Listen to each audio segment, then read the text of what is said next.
मैं नाम नहीं लूँगा, बहुत सारे विधायक आए थे। राजा भैया हमारे यहाँ के विधायक हैं। पद उनका विधायक का है, दीवार के मुखिया की तरह रहते हैं। अब वो महाराज जी के सामने कुर्सी पे बैठ रहे थे। कई लोग कहते हैं कि आज के समय में धर्म दिखावे का हिस्सा बन गया है।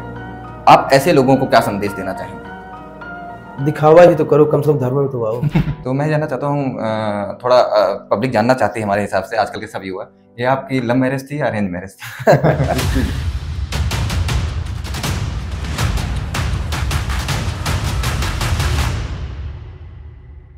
आपकी भक्ति भावना देखकर आपके माता जी पिताजी, उनको थोड़ा बहुत डर तो होता होगा कि बच्चा मेरा कहीं अध्यात्म की तरफ ज़्यादा ना बढ़ जाए और हम लोगों से दूर हो जाए। माता पिताजी को तो प्रसन्नता होती है, लेकिन एक डर मेरी पत्नी को, धर्म पत्नी को रहता है।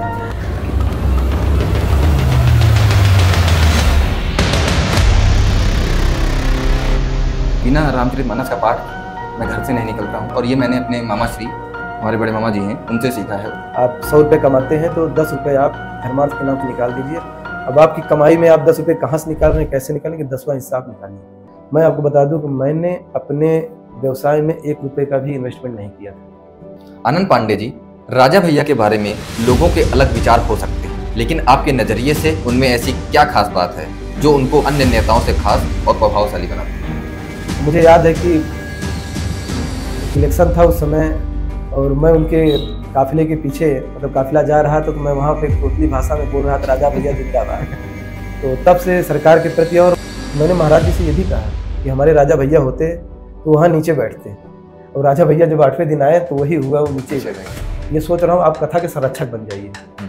तो हंसने लगे, बोले ये बतावा रामचंद्र जी के संरक्षक हम हो गए हैं। सरकार, कई युवा हमसे पूछ रहे हैं, 13,000 की नौकरी से आपने स्टार्ट किया, 10,000 की नौकरी से आपने स्टार्ट किया 2013 में, और धीरे धीरे बढ़ते बढ़ते आप इतने व्यवसाय में पिछले 5-6 सालों में इतना अचीवमेंट आपकी हो गई। तो ये बहुत लोग जानना चाहते हैं। उनसे बातचीत करता था, जी सर करता था, तो किसी न किसी वहाँ से एक ऐसे व्यक्ति आए हमारी जिंदगी में। आप हमारे दर्शकों को उनका नाम बताना चाहेंगे? आप युवाओं को अगर एक सजेशन देना चाहेंगे नौकरी और व्यवसाय में, तो उन्हें क्या चुनना चाहिए? व्यवसाय चुनना चाहिए।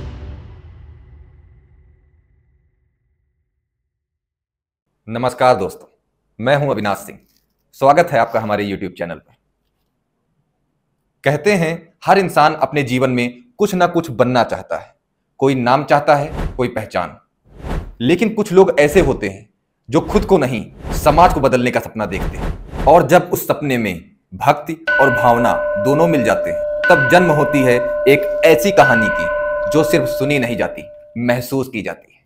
कभी कभी किसी जगह की मिट्टी सिर्फ खेतों को नहीं, आत्माओं को भी सींचती है, और ऐसी ही एक जगह है परानुपुर, कुंडा प्रतापगढ़। धीरे धीरे राम जी का साथ पाइए, धीरे धीरे राम जी का साथ पाइए। जहां राजन जी महाराज की कथा ने लाखों लोगों के जीवन को छू लिया, और इस आयोजन के पीछे एक नाम है श्रीमान आनंद पांडे जी का। एक साधारण इंसान जिन्होंने असाधारण सोच से परानुपुर को आध्यात्मिक रंग में रंग दिया। इन्होंने अपने कर्मों से सिद्ध किया है कि राम सिर्फ एक देवता नहीं, बल्कि एक जीवन शैली है। तो चलिए आनंद जी के साथ इस पवित्र संवाद की शुरुआत करते हैं और समझते हैं जीवन में राम होने का सच्चा अर्थ क्या है। आनंद पांडे जी, आपका हार्दिक स्वागत एवं अभिनंदन। जी, जय सिया राम। तो आइए शुरू करते हैं उस पहले कदम से जिसने आपको इस आध्यात्मिक मार्ग की ओर बढ़ाया। आनंद जी, बचपन में आप कैसे थे? क्या तब से आपके अंदर ये आध्यात्मिक झुकाव था, या जीवन के किसी मोड़ पर यह भावना जागी? बचपन बहुत सिंपल था। पारिवारिक माहौल जो था सांस्कृतिक था। हमारे माता पिताजी जो थे वो भगवान के भजन करते थे। श्री राम चंद्र जी का भजन सुबह और शाम होता रहता था। तो एक मन में भाव था कि हमको कुछ करना है, और वो भाव ऐसा प्रेरणा ऊर्जा के रूप में आया कि जो आपके सामने जो कथा हुई उसी का प्रभाव था। आपके जीवन में सबसे प्रभावशाली गुरु या मार्गदर्शक कौन रहे? श्री हनुमान जी महाराज, वो हमारे गुरु भी हैं, मार्गदर्शक भी हैं। और मैं जहाँ जहाँ भी कहीं भी ऐसा रुकावट आया है तो उनकी कृपा, उनका प्रभाव ये मुझे एहसास हुआ है कि उनका वो है और हमारे साथ में है। जैसा कि आपने हनुमान जी के बारे में बताया, तो आपको कभी उनका आभास हुआ? हर पल उनका आभास होता है। हम आप यहाँ पे बैठे हैं, हमको ये आभास है कि वो हमारे साथ में है। शायद यही सब कारण है जो आप आज यहाँ पर पहुँचे हैं। जी। अध्यात्म के सफर में सबसे कठिन समय कौन सा था और आप उससे कैसे उभरे? देखिए, अध्यात्म में कठिन समय नहीं होता है, और आप किसी भी चीज़ को शुरुआत करेंगे तो कहीं ना कहीं उसमें कठिनाइयाँ तो आती हैं। हमारे लिए भी बहुत चुनौतीपूर्ण था जब अध्यात्म में ये हुआ कि हमको कथा करानी है और इस व्यापक तरीके से करानी है, तो बहुत सी चुनौतियाँ आई, जिससे हमने उसका निवारण भी किया और अच्छी से अच्छी कथा भी होगी। आज के युग में आपको अपने अस्तित्व और जीवन ऊर्जा को बनाए रखने की सबसे बड़ी प्रेरणा किस चीज से मिलती है? श्री राम कथा से मिलती है। रामायण से मर्यादा पुरुषोत्तम श्री राम की जो गाथा है, जो जीवन जीने की शैली सिखाता है, माता और पिता के साथ रिश्ते सिखाता है, भाई के साथ व्यवहार सिखाता है, श्री रामचरितमानस से ही। इस रामचरितमानस में आपको सबसे मधुर संबंध किसके लगते हैं? केवट भैया के। केवट भैया का जो राम भगवान के प्रति स्नेह था, भाव था, वो मुझे बहुत अच्छा लगता है। आप केवट भैया की नगरी से हैं भी, इसीलिए शायद आपका वो प्रेम बना हुआ ये है। हमारा सौभाग्य है जी। भगवान राम और भगवान कृष्ण दोनों के चरित्रों में आपको क्या अंतर और समानता दिखती है? अंतर तो बहुत है, जमीन और आसमान का अंतर है। जी। भगवान राम मर्यादा पुरुषोत्तम है जी। और कृष्ण भगवान ने हमेशा ये दिखाया है कि ईश्वर का रूप था, और भगवान राम ने कहीं भी ये नहीं बताया कि हम ईश्वर के रूप में विष्णु के अवतार हैं। कृष्ण भगवान जहाँ पे रासलीलाएं, जहाँ पे छल वगैरह, वहाँ पे वही जस्ट अपोजिट आ जाइए आप अंतर श्री रघुनाथ जी में। कहीं उन्होंने ऐसा बताया भी नहीं कि मैं भगवान का अवतार हूँ, कहीं उन्होंने दिखाया भी नहीं कि हमको ये मैं अयोध्या का राजा का लड़का हूँ, और जो सेनाएं थी उनकी अपने आप से बनाया, बानर सेना लेके। तो अंतर यही है उनमें। मैंने जो राम जी के किरदार में देखा है, उन्होंने शायद इसलिए नहीं समाज को दिखाया, जिससे कि अगर रावण को पता चल जाता कि वो प्रभु अवतार लिए हैं, तो ब्रह्मा और शंकर से उस चीज को लेकर सवाल जरूर करते हैं। जी जी जी। यही कारण हो सकता है। चलिए, राम भगवान के बारे में जैसे बात किए, तो हम जानना चाहते हैं राम राज्य का अर्थ आज के समय में आप कैसे समझते हैं? आज के समय में राम राज्य का अर्थ है कि हम लोग जी रहे हैं, खा रहे हैं, पी रहे हैं, जहाँ चाहे वहाँ जा रहे हैं। लगता है उत्तर प्रदेश में जो हमारे मुख्यमंत्री जी हैं, उनके आने से राम राज्य हो चुका है। कहीं भी ऐसा हमको आभास ही नहीं होता कि ये चीज़ों में हमको रुकावट हो रही है। चाहे आप पूजा पाठ कीजिए, चाहे आप कोई अत्याधुनिक चीज़ों पे, या गवर्नमेंट के जो उनकी सुविधाएं हैं, हर चीज़ मिल रही है। तो राम राज्य इसी को कहते हैं। जी। हर इंसान के भीतर एक चिंगारी होती है, जो किसी घटना, किसी व्यक्ति या किसी विचार से भड़कती है। आपके अंदर वो चिंगारी कब जली, जब आपने महसूस किया कि आपको सिर्फ जीना नहीं, कुछ बड़ा करना है? क्या वो बचपन का कोई अनुभव था, या फिर जीवन के किसी कठिन दौर ने आपको यह राह दिखाई? ये चिंगारी मुझे, एक मैं संत महात्मा के पास गया था, हमारे कुछ रिश्तेदार के साथ में गया, तो मैं उनके पास अपने लिए, स्वयं के लिए नहीं गया था। तो ज्योतिषी थे, उन्होंने उन लोगों के साथ देखा होगा, उसको पास में मैं बैठा हुआ था। तो उन्होंने मुझे बुलाया तो और बोला वो कि क्या नाम है तुम्हारा? हमने नाम बताया अपना। उस समय था, मेरी उम्र थी लगभग 18, 19, 20 साल के थे आसपास थे। तो उन्होंने बोला कि तुम्हारा तो भाग्य ही नहीं है और तुम जीवन में कुछ नहीं कर सकते हो। और इतने बड़े ज्योतिषी थे वो, बहुत से लाइन, बहुत से लोग आते थे वहाँ पे, दिन रात पहुँचते रहते थे। तो उस समय जब मुझे ये आभास हुआ, अगर कोई भी ऐसा ज्योतिषी जो बहुत विद्वान है आपको ऐसे सामने से बोल देता है, तो उसमें आप बहुत आहत होते हैं। और मैं वही समय था जिसमें मुझे बहुत आहत भी हुआ, चाहे चिंगारी बोलिए, कि मैं अब ऐसा करूंगा कि भाग्य तो है ही नहीं मेरे पास, अब कुछ तो ऐसा करना चाहिए। तो मैं हनुमान जी महाराज के पास गया, जो हमारे आराध्य हैं। उन्हीं से, उनके सामने बोला कि अब आपके ही नाम से मैं जाना जाऊंगा, आप यश करें या आप जस करें, सब आपका ही है हमारा। क्या आपकी कभी दोबारा संत महाराज जी से मुलाकात हुई? नहीं, वो है नहीं, अभी मतलब स्वर्गलोक चले गए हैं। हमने एक बार उनसे मिलने की कोशिश भी किया था कि एक बार उनके पास जाया जाए, लेकिन ठीक है, मुझे ऐसा लगता है कि कहीं ना कहीं उन्होंने प्रेरणा दिया और मैं अपने हनुमान जी महाराज से आके उनके शरण में आया, उन्हीं की वजह से। मैं उनको यहाँ से भी बहुत बहुत उनको धन्यवाद देता हूँ। हो सकता है वो हनुमान जी महाराज जी का आशीर्वाद हो सकता है, हो सकता है। राजन जी महाराज की कथा को आपने बहुत नजदीक से अनुभव किया। आपको व्यक्तिगत रूप से कौन सा पल सबसे ज्यादा भावुक कर गया? केवट भैया का, जो केवट भैया के जो संवाद थे, जब भगवान मांगते हैं कि आप नाव लेके आइए, तो केवट भैया वहाँ पे बोलते हैं कि नाव तो नहीं लाऊंगा, आपका मरम भी जानता हूँ। वो मुझे बहुत अच्छा लगता है।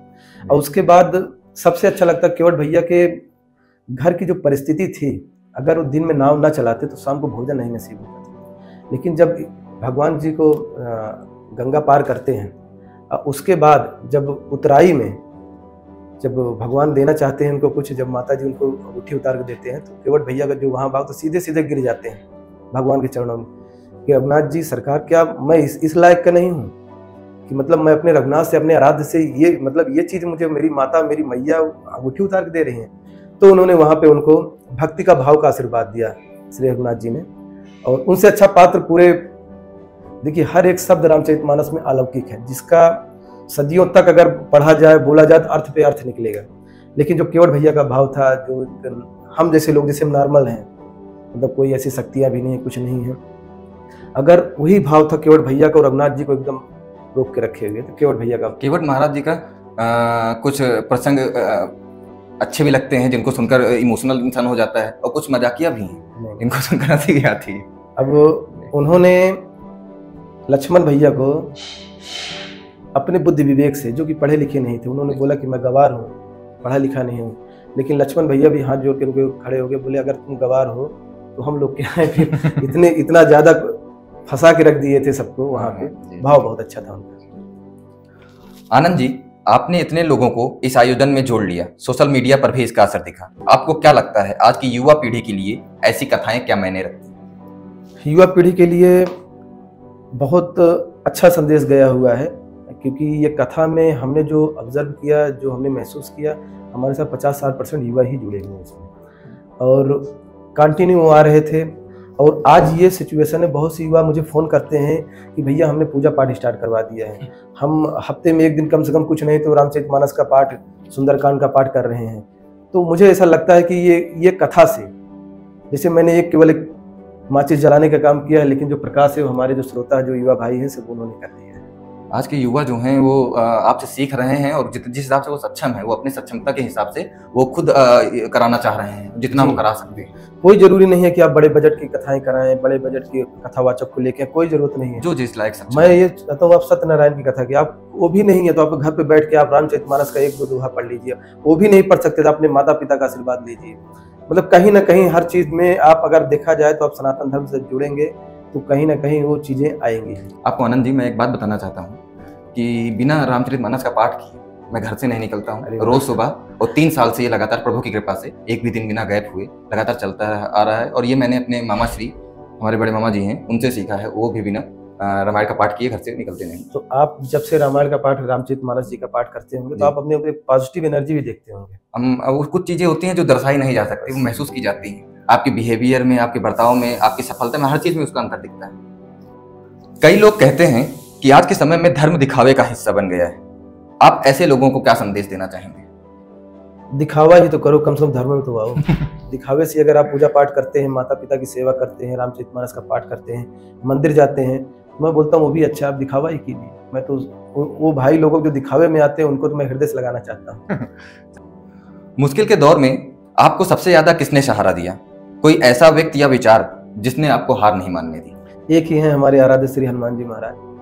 जब मुश्किल दौर में रहता हूँ तो उन्हीं का, और लास्ट में सब पहले अपना दिमाग लगा लेता हूँ, अपनी पावर इस्तेमाल कर लेता हूँ। जब ये कुछ नहीं होता तो फिर एक ही चीज़ याद आता है, सीता रामचंद्र तुम्हारे अनुदिन बढ़ो अनुग्रह तोरे। बस वही उनके सामने जाता हूँ तो सारे काम हो जाते हैं। आपकी भक्ति भावना देखकर आपके माता जी, पिताजी, उनको थोड़ा बहुत डर तो होता होगा कि बच्चा मेरा कहीं अध्यात्म की तरफ ज़्यादा ना बढ़ जाए और हम लोगों से दूर हो जाए। माता पिताजी को तो प्रसन्नता होती है, लेकिन एक डर मेरी पत्नी को, धर्म पत्नी को रहता है कि कहीं ना कहीं संन्यास ना ले लें इस चक्कर में। लेकिन उनको भी प्रसन्नता होती है। अभी जैसे सुबह से लोग शाम तक मिलने के लिए आते हैं, उनका स्नेह भाव देख के उनको लगता है कि शायद मैं कहीं ना कहीं मुझे वो जो समय मिलना चाहिए तो मिल नहीं पा रहा है। तो मैं जानना चाहता हूँ, थोड़ा पब्लिक जानना चाहती है हमारे हिसाब से, आजकल के सब युवा, ये आपकी लव मैरिज थी या अरेंज मैरिज थी? नहीं, अरेंज मैरिज थी। और आपको मैं बता दूं कि 2016 में शादी हुई थी हमारी जी। और जिस दिन हमारा शादी था और जयमाल था, उस दिन मैं पत्नी से बात किया हूँ। लोग मैं मुंबई में रहता था, क्योंकि मॉडर्न दुनिया है वहाँ की। मेरे दोस्त यार बोलते थे कम से कम बात तो कर सकते हैं एंगेजमेंट होने के बाद, सगाई होने के बाद। लेकिन जो माता पिताजी ने जो पसंद किया, हमने देखा भी नहीं, उसी दिन हमने देखा भी, उसी दिन हमने बात भी किया। आपकी बातों से लग रहा है थोड़ा अच्छा भी चीजें हैं इतनी आसानी से आज के कल के युवा 2-2 3-3 महीना 4-4 महीना बात करते हैं, फिर जाके शादी वादी तक बातें पहुंचती हैं। बहुत से लोग सपने देखते हैं लेकिन पूरा नहीं कर पाते। आपको क्या लगता है किसी सपने को हकीकत में बदलने के लिए सबसे जरूरी चीज क्या होती है? आपने बोला सपने देखते पूरा नहीं कर पाते, तो सपना नहीं है जी। वो तो टाइम पास है। अगर आप सपना देख रहे हैं तो उसको हकीकत करने के लिए आप हर तरीके से दृढ़ निश्चय, त्याग, तपस्या के साथ में जुड़ जाएंगे उस सपने को साकार करने के लिए। और कोई भी सपना इतना बड़ा नहीं होता कि वो पूरा ना हो सके, कि कल्पना भी उतनी होती है जितना हमारे दिमाग में रचनाएं बनती हैं। जब रचनाएं, जब कल्पना बन सकती है तो पूरी भी हो सकती है। आपकी चीज़ से सीखने को मिल रहा है, बहुत सही चीज़ है। युवाओं को सीखना चाहिए इस चीज़ से कि सपना वो नहीं जो सिर्फ आप देखते हैं, उसे पूरा करने के लिए आपको पूरी मेहनत करनी पड़ेगी, सिर्फ टाइम पास नहीं। आज के समय में जब लोग भक्ति से दूर हो रहे हैं, क्या आपको लगता है कि ऐसी कथाएं उन्हें फिर से भक्ति और संस्कारों से जोड़ सकती हैं? जी, कहीं ना कहीं लगता है, और लोग जुड़ भी रहे हैं, क्योंकि अभी हमने आभास किया ये 9 दिन में जो श्री राम कथा थी हमारी, युवा लोगों ने इतना बढ़ चढ़ के हिस्सा लिया है। और उनके मैसेजेस आते हैं, फ़ोन आते हैं कि भैया हमने स्टार्ट कर दिया सुंदरकांड का पाठ करना, मैं अपने घर पे सत्यनारायण कथा सुनना प्रारंभ कर दिया है। मुझे लगता है कि ऐसे ऐसे, मैं ही नहीं, मैं तो एक छोटा सा आदमी हूँ, मुझे लगता है हर इंसान को कुछ ना कुछ ऐसी कथाएं या ऐसे चीज़ों का आयोजन करना चाहिए। किसी भी बजट को, बात पैसे की नहीं होती, बात श्रद्धा और आस्था की होती है, भाव की होती है।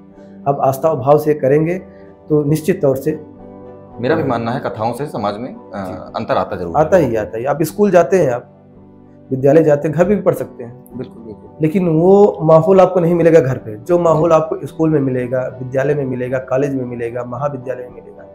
तो उसके लिए ऐसे कथा आयोजन होने चाहिए। बहुत ही अच्छा उदाहरण दिया आपने। आनंद पांडे जी, आपके जीवन का एक और पहलू भी बहुत प्रेरणादायक है, आपकी व्यावसायिक यात्रा। अध्यात्म से सीख लेकर आपने अपने व्यवसायिक क्षेत्र में भी अपना अलग दृष्टिकोण और सफलता हासिल की है। आइए समझते हैं कैसे अपनी इस व्यावसायिक यात्रा में अपनी अलग पहचान बनाई। देखिए, व्यवसाय और अध्यात्म दोनों अगर देखा जाए तो विलोमाभास आता है। कि व्यवसाय में अगर हम कथा में हम समझो 10 रुपये दान कर रहे हैं, तो व्यवसाय में आप 10 रुपये दान नहीं कर सकते, वो बिजनेस है आपका। वहाँ 10 रुपये के लिए आपके सामने कौन खड़ा है, कौन उपस्थित है, उससे आप ये सोचेंगे कि 10 नहीं, उससे 20 निकाल लें कैसे उसके जेब से। ये दोनों में बहुत सी चीज़ें हैं, लेकिन व्यवसाय व्यवसाय की जगह है और अध्यात्म अध्यात्म की जगह है। इसके लिए हमारे सनातन धर्म में बहुत अच्छा गया कि आप 10वां हिस्सा, दशानंद जिसको बोलते हैं, 10वां हिस्सा आप 100 रुपये कमाते हैं तो 10 रुपये आप धर्मार्थ के नाम पर निकाल दीजिए। अब आपकी कमाई में आप 10 रुपये कहाँ से निकाल रहे हैं, कैसे निकालेंगे, 10वां हिस्सा आप निकालिए। बिल्कुल बिल्कुल, बहुत अच्छी सीख है, सीखना चाहिए हमको इस चीज़ से, हम क्या बेहतर कर सकते हैं अपने जीवन में। आपने अपने व्यवसाय की शुरुआत कैसे की और इसमें सबसे बड़ी चुनौती क्या रही? कहीं भी कोई भी कार्य आप प्रारंभ करेंगे, और खासकर व्यवसाय, क्योंकि आज जो हमारा जो परिवेश है, हमारा जो समाज है, वो कहीं ना कहीं नौकरी पे जाता है कि आप नौकरी कीजिए, आप गवर्नमेंट की अगर नौकरी मिल जाए तो बहुत अच्छी बात है। और उसके बाद आप व्यवसाय करने जाते हैं तो सबसे मिथक है, मुझे जो लगता है कि सबसे बड़ा है कि आप व्यवसाय करने जा रहे हैं तो आपके पास धन होना चाहिए व्यवसाय के लिए, आप इतना इन्वेस्टमेंट कीजिए।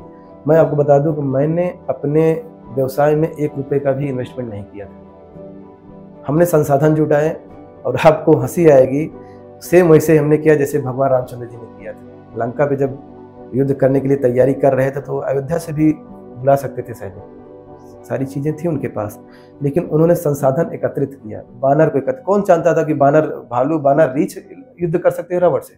नहीं कर सकते हैं, कहीं से भी नहीं कर सकते। लेकिन उन्होंने वही बानर सेना से लंकापति रावण को हरा दिया, जिसने पूरे इंद्रलोक पे कब्जा करके रखा था। आप इसको थोड़ा और अच्छे से समझा पाएंगे कि आपने इसको किस तरह से अप्लाई किया अपने जीवन में? हमने ऐसे किया कि जैसे मैं पहले नौकरी मैं भी करता था, बैंक में जॉब करता था। उसके बाद ये चीज़ बहुत फेमस हो रही है, कई युवा हमसे पूछ रहे हैं 13,000 की नौकरी से आपने स्टार्ट किया, 10,000 की नौकरी से आपने स्टार्ट किया 2013 में, और धीरे धीरे बढ़ते बढ़ते आप इतने व्यवसाय में पिछले 5-6 सालों में इतना अचीवमेंट आपकी हो गई। तो बहुत लोग जानना चाहते हैं, आप अच्छे से समझा के बताइए इस चीज़ के बारे में। मैं 2012 में, जैसे आपको बताया कि जो संत महात्मा थे जो से उन्होंने बोला था जी, 2012 में मुंबई गया था जी, और वहाँ पे मेरी एक नौकरी लगी थी, और वहाँ पे मेरा काम था डॉक्यूमेंट उठाना जी, फाइनेंस कंपनी में था जी, जो आप लोन प्राइवेट में थे, तो उसमें आप लोन ले रहे हैं, लोन लेने के बाद आपके जो डॉक्यूमेंट्स हैं जी, उसको कंपनी तक पहुंचाना है, संस्थान तक, जी जी और जिसको डॉग बॉय भी कहते हैं। जी जी मुझे कभी ऐसा लगा नहीं कि मैं क्या कर रहा हूँ, मुझे ये लगा ये मेरा काम सबसे अच्छा है। जो वहाँ के नेशनल हेड बैठते थे, जो इंडिया हेड बैठते थे, मुझे लगता है उनसे अच्छा तो मेरा काम है डॉक्यूमेंट लेके आना है, यहाँ तक पहुँचाना। जी। और वहीं से लोगों से साक्षात्कार होना चालू हुआ। जैसे बड़े बड़े लोग थे, बड़े बड़े अमाउंट के लोन होते थे, फंडिंग होती थी, तो उनसे बातचीत करता था, जी सर करता था। तो किसी न किसी वहाँ से एक ऐसे व्यक्ति आए हमारी ज़िंदगी में जिन्होंने बोला कि तुम्हारा कार्य करने की शैली जो है, बात करने का तरीका जो है, बहुत अच्छा लगा, तो ये जॉब मत करो, आप खुद का स्टार्ट करो। तो हमने बोला कि देखिए, स्टार्ट करने के लिए अगर आज हम एक कैसेट भी खरीदते हैं तो 50-60 लाख रुपए का एक डंपर आता है, ये मशीनरी करोड़ों में आती है। उन्होंने बोला कि आपको कुछ नहीं लगाना है, ये जितनी भी आपके इंस्ट्रूमेंट हैं, ये साधन हैं, सारी चीज़ें हैं जो बिजनेस में लगते हैं, वो मैं आपको देता हूँ। हमने बोला कि बहुत अच्छा है, और अगर नहीं हो पाया तब, तो उन्होंने बोला कोई वो नहीं है। उन्होंने थोड़ा हाथ पकड़ाया और हमने संसाधनों को जुटाना एकत्रित किया। उसके बाद धीरे धीरे ऐसा हो गया कि अब कोरोना का टाइम आ जाता है उस समय, और सारी चीज़ बेचारे दे दिए मुझे, और सब कुछ हो गया। जिस दिन मैं 19 फरवरी या 20 फरवरी के ये सारी चीज़ करते करते मार्च आ गया, 20 मार्च 21 मार्च को कोरोना लॉकडाउन लग जाता है। जी। मेरे सारे संसाधन आके खड़े हो गए थे, सारे डंपर्स वगैरह सारी चीज़ें, और उसके बाद लॉकडाउन लग गया। अच्छा खासा लॉकडाउन लग गया, 1-1.5 महीने के लिए था। लेकिन ये था कि मैं बोला कि दुकान चालू होने के पहले ही लगता बंद हो गई अपनी, लेकिन वो उस समय इंफ्रास्ट्रक्चर वर्क बंद नहीं हुआ था। वहीं से उन्होंने आपका साथ नहीं छोड़ा, वो लगे रहे, उन्होंने साथ भी दिया, और उसके साथ साथ धीरे धीरे चीज़ें भी चालू हो गई। तो आपने उन्होंने जो मदद की थी, आपने कभी उनको वापस किया वो चीज़? हाँ, जाते भी हैं, बातचीत होती है। अभी तो बोलते हैं, अभी यहाँ पे आपके सामने वो सब नहीं बोल सकते, कुछ दूसरा ही बोलते हैं, यार कि देखो इतना आगे चले गए, वो सारी चीज़ें। मैं बोला ऐसा कुछ नहीं है। तो आज आप उनसे मुलाकात करते रहते हैं?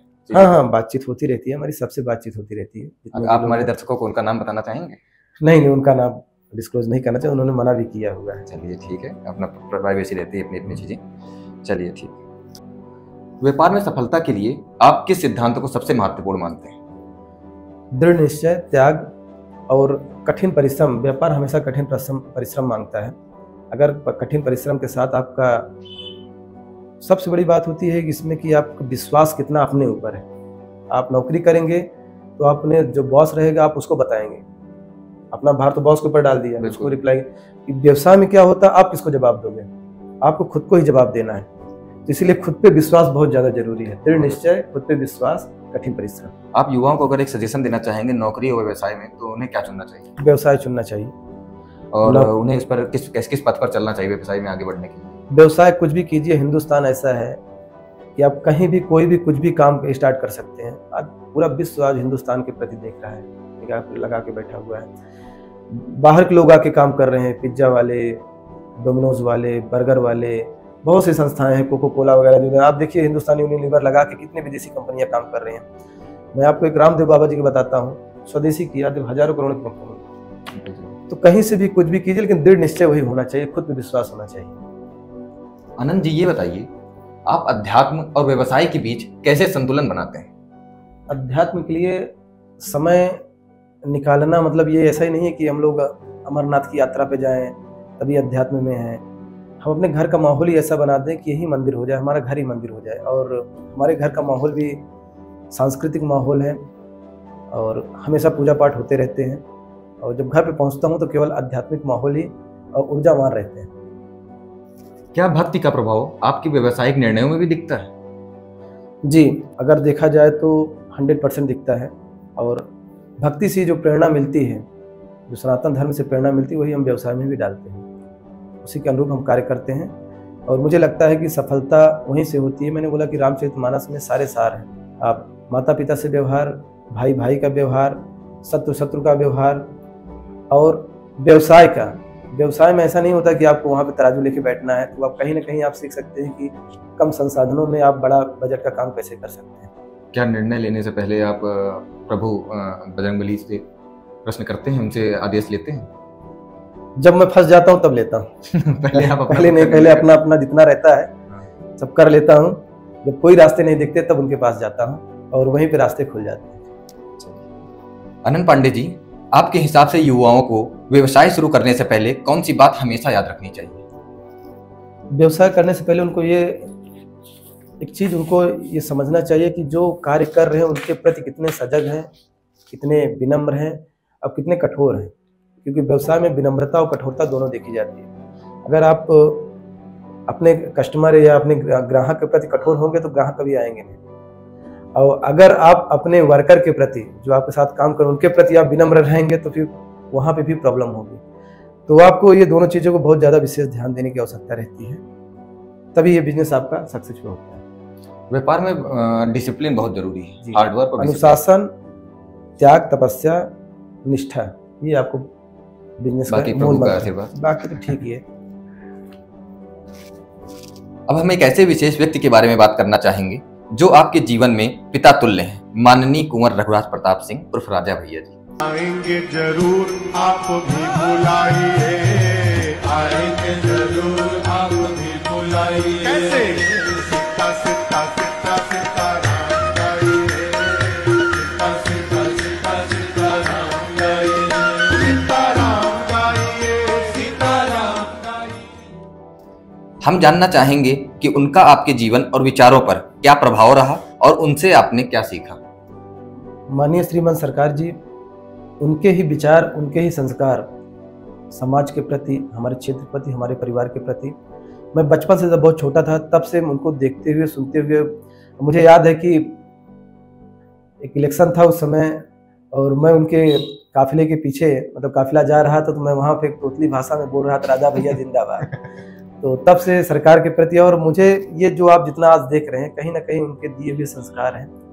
और श्रीमान सरकार श्री रामचरितमानस को मुझे ऐसा नहीं लगता कोई भी चौपाई उनकी याद ना हो, कंठस्थ ना हो। बहुत अच्छे से व्याख्यान करते हैं, बहुत अच्छे से समझाते हैं। हमें भी 2-4 बार उनको सानिध्य प्राप्त हुआ है उनके भाव सुनने के लिए, बहुत अच्छा लगा। लेकिन आप इस बात को मानेंगे, जब वो बोलते हैं, जब वो मंच पे बोल रहे थे, हमने देखा कि राजन जी महाराज जी भी बहुत ही ध्यान से सुन रहे थे वो क्या बोल रहे हैं। उनकी बातों में रहती है वो चीजें, ऊर्जा रहती है जो हम आप सुनना पसंद करते हैं। देखिए, मैं आपको अभी बताया, ऑफ कैमरा भी बताया था कि वो साधारण नहीं, साधारण इंसान नहीं, श्रीमान सरकार साधारण नहीं है।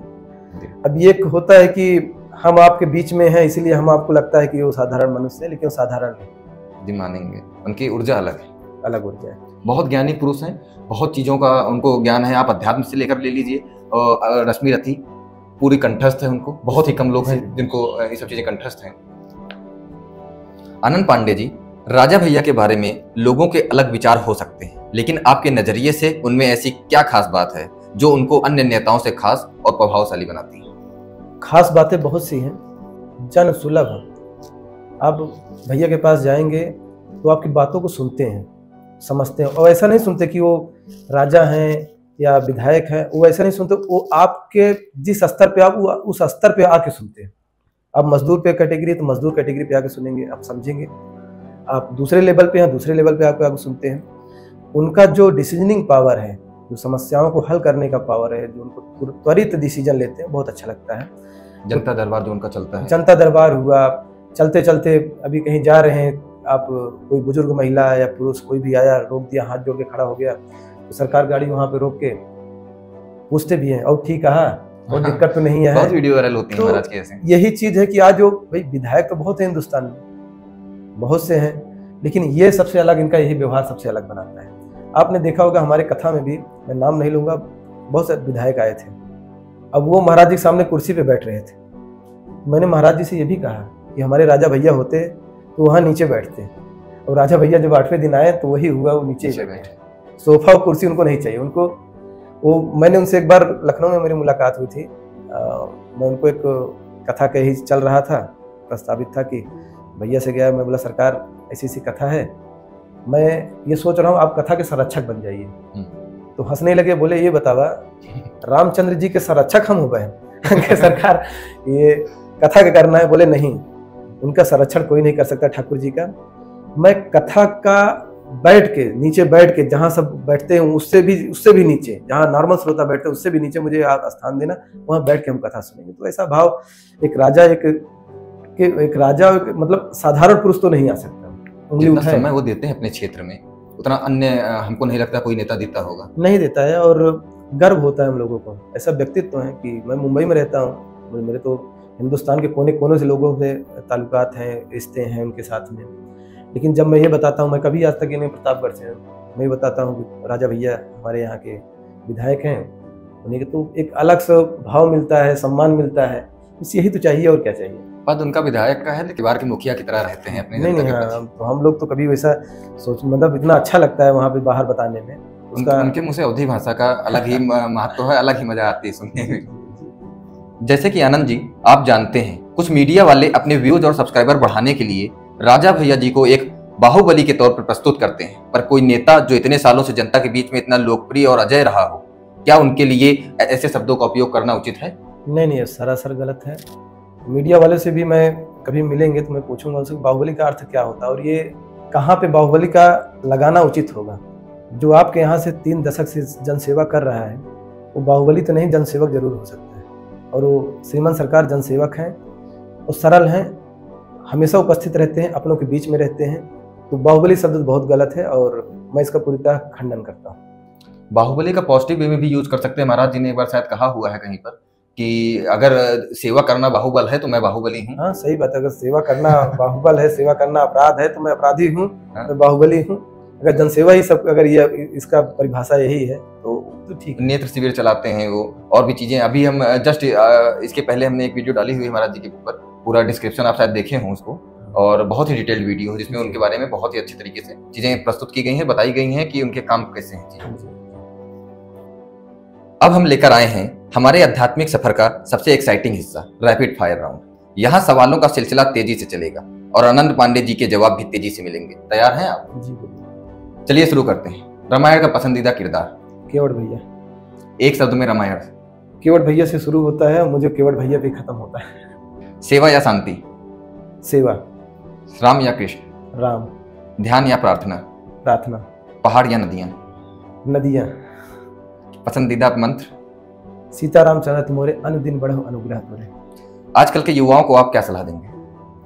आप श्री रामचरितमानस का पाठ कीजिए, और श्री रामचरितमानस ये सिखलाती है कि जीवन शैली कैसी होनी चाहिए। जिंदगी का सार श्री रामचरितमानस में ही। मैं आपको एक सलाह देना चाहूंगा, आप सिर्फ हफ्ते भर 10 दिन के लिए रोज 10 मिनट 15 मिनट जितना आपके पास समय हो, 1 पेज 2 पेज रीड करिए रामचरितमानस। आपको बहुत अच्छा लगेगा, आपके जीवन में काफी बदलाव आएंगे। राजन जी महाराज की कथा बहुत ही अच्छी रही, बहुत ही भीड़ हुई, शायद सारे रिकॉर्ड टूट गए। तो आगे का आपका क्या प्लान है? कोई और बड़े संत महाराज आने वाले हैं? जी, लगभग 28 से 29 में जो हम लोगों का प्रस्तावित कथा है, कुछ दिन में हम लोग डेट का अनाउंसमेंट कर देंगे, जिसमें से सर्वप्रथम आ रहे हैं इंद्रेश उपाध्याय जी श्रीमद् भागवत कथा के। दूसरे नंबर पर चल रहे हैं बागेश्वर धाम सरकार के पंडित धीरेन्द्र शास्त्री जी। इन्हीं 2 लोगों में से एक को 28-29 में हम अपने बीच में देखेंगे सब। तो आप परानुपुर में ही कराने के लिए? जी, सब परानुपुर कुंडा के क्षेत्र में ही होगा सारी कथाएं। चलिए, इस पवित्र संवाद के लिए आनंद पांडे जी का बहुत बहुत आभार। आपने जो बातों से नहीं अपने कर्मों से बताया, राम केवल पूजा नहीं, जीवन जीने का तरीका है। दोस्तों, अगर इस संवाद ने आपके मन को छुआ है तो इसे सिर्फ देखिए मत, महसूस कीजिए, क्योंकि जहां विश्वास होता है वहां करिश्मा भी होता है। मैं हूं अविनाश सिंह। मिलते हैं एक नई वीडियो में, एक नई प्रेरणा और एक नई सोच के साथ। जय श्री राम।